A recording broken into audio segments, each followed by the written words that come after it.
There is so much music on the world, so I'm reviewing a new album every single day, and today is going to be Under Pressure from Logic. This being the debut big studio album from, of course, as we now know him to be the hit-making superstar essentially that he is.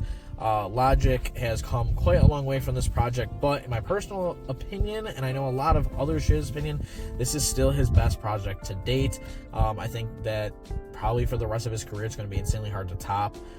He's known as someone who very much wears his influences on his sleeve, and a lot of people have, accused him of straight copying his influences, but I think that this project is the best case of him taking his influences and actually integrating it well into his music, where it feels like an homage rather than him just plagiarizing them. From similar production styles to Good Kid, Mad City, to flows that other rappers have used, like Big Sean, or even Kendrick himself again, kind of sharing the similar things.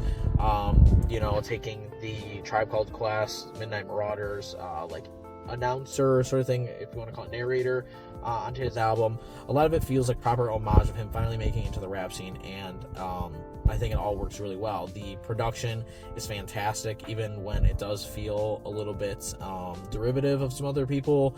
It still feels really well done, and like it was done with a fine-tooth comb.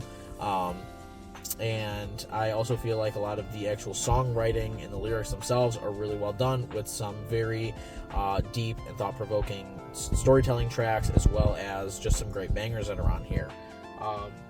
I think that just overly this has to be one of his most cohesive projects, of course, and really is just one of a kind from his whole career, and I would say only to be rivaled by maybe one or two other projects, being The Incredible True Story, which came after this, and maybe the sequel to this, the much later released No Pressure. I would say other than that, it's really hard to come close to this.